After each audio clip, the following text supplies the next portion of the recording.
Ngayon araw nga, uwi na kami na Nabotas at kasama na nga namin si Baby Larky. Kumain muna nga kami kasi mahaba pa yung biyahe namin. Naglakad nga kami na malayo. Paano kasi yung basta sinakyan namin mali? Isang panibagong kwento na naman to. Uwi na nga kami na Nabotas at ito nga si Baby 1, excited na nga umuwi. At sakto nga paglabas namin, nandito na nga yung sidecar. Kaya ito pinasakay ko na si Baby 1 at sumakay na nga rin to si Labs. Nandito na nga rin si Baby Larky. Kasabay na namin umuwi sa Nabotas. Sumakay na nga rin ako sa tricycle. At pagsakay ko, umalis na rin natin yung tricycle. Kasama na nga namin si Baby Larky kasi sinundo na siya ng mama niya to sa Las Piñas. Kaya ito kompleto na naman kami.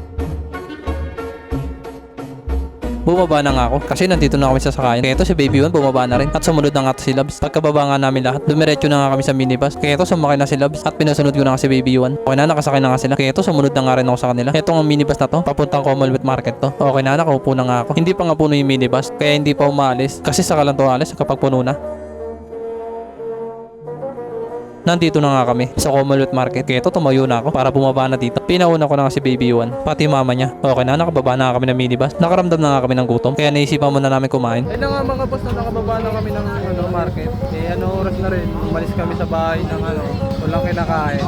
Dumaan muna kami dito sa Jollibee. Kasi mahaba pa yung biyahe namin Puro mga 3 oras pa kakain muna kami. Nandito na nga kami sa Jollibee. Kaya ito pinapasok ko na sila. Kakain muna nga kami dito bago kami bumiyahe. Saka magtatangalian na rin kasi. Kaya kakain muna kami. Nakahanap na nga ng pwesto si Labs. Kaya ito kumuha na upo ni Baby Larky. At pinaupo na nga siya ng mama niya. Umalis muna nga ako para umorder ng kakainin namin. Okay na, nandito na nga sa kasir. Kaya ito order na ako ng kakainin namin. Yung in-order ko nga yung may kanin para bago kami bumiyahe. May laman yung tiyan namin. Okay na, naka-order na nga ako. Kaya ito kinuha ko na yung wallet ko. At kumuha na ako ng pambayad. Binayaran ko na nga. Kaya ito kinuha ko na yung sukli ko. Pagkatapos nun, kinuha ko na yung number namin. Kaya bumalik na ako sa pwesto namin. Pagkabalik ko nga sa upuan namin, ito nga number namin. Inabot ko nga kay Baby 1 at umupo muna nga ako. Ngayon pag-uwi nga namin sa Nabotas, kasama na namin si Baby Larky kasi nakaraan nandito sa Las Piñas, doon sa lola niya. Mga ilang minuto na dito na yung order namin. Kaya ito pinalapag ko na sa lamesa namin. Buti nga lang mabilis lang kasi nagugutom na kami lahat. Nabuto ko lang ng price si Baby Larky kasi nagugutom na siya. Kaso mainit yung price. Kaya ito bigla siya napaiyak. Kaya itong chicken na lang papakain ko sa kanya kasi random ko gutom na rin to. At yung pagkain naman ni Baby 1 inabot ko na rin sa kanya. At yung akin nga ito na nakahanda na. Kain na po.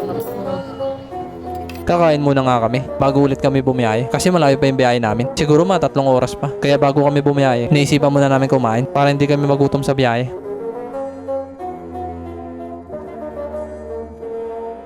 Makalipas nga na ilang minuto, natapos na nga kumain. At ito nga si Baby Larky, buto na lang kinakain niya. At ito naman si Labs, hindi pa nga rin tapos. At katulad nga rin ni Baby 1, hindi pa nga rin tapos kumain. Ayun na nga boss, natapos na ako kumain. Nabusog na ako. Kanina kasi gutom na gutom talaga ako Wala pa kasi kaming kain Umalis kami sa Montalban.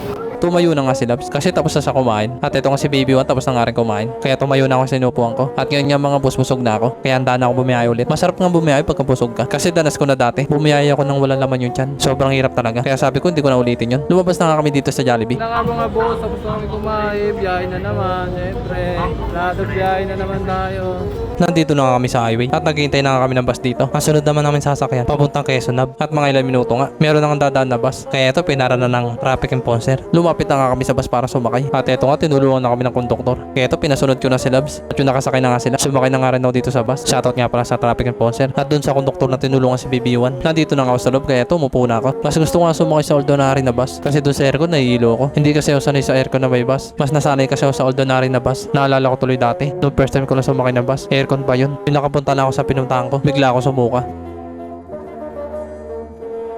Nandito na kami sa Quezon Hub. Kaya ito tumayo na ako at pinababa ko na nga si Labs. Pinababa ko na nga rin si Baby 1. Okay na, nakababa na nga kami lahat. At ngayon naman sasakay ulit kami ng bus. Doon nga yun sa carousel. At panagurado may ilo na naman ako. Kasi aircon yun. At nakababa na kami ng bus.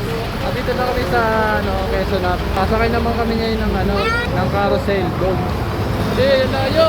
Malayo pa nga nilakad namin. Kasi yung bus hanggang doon na lang. Ito another lakad na naman kami. Para makasakay ulit sa isang bus. Siguro mga 15 minutes yung lalakarin namin. Ako naman yung nagdala kay Baby Larky. Kasi ito si Labs nangangali na daw. Para naman kasi layo na nilakad namin. Nandito na kami sa overpass. At pagtawid nga namin dito, doon na nga yung sakayan ng bus. At papunta na ang monumento yun.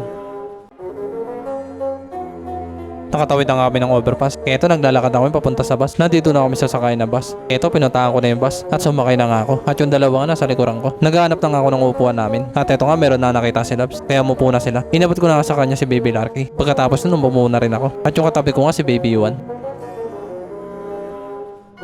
Nandito na nga kami sa monumento. Kaya ito pinababa ko na si Labs at sumunod na nga rin ako. At pagbaba nga nila, napansin ko tulog na si Baby Larky. Siguro napagod sa biyahe. Huminto muna nga kami dito. Kasi si Baby Larky kakargahin ko. Antayin na nga mga boss, nandito na kami sa monumento. Napagod. Tulog na yung bata. Tulog ka si Baby Larky. Pagod mga boss.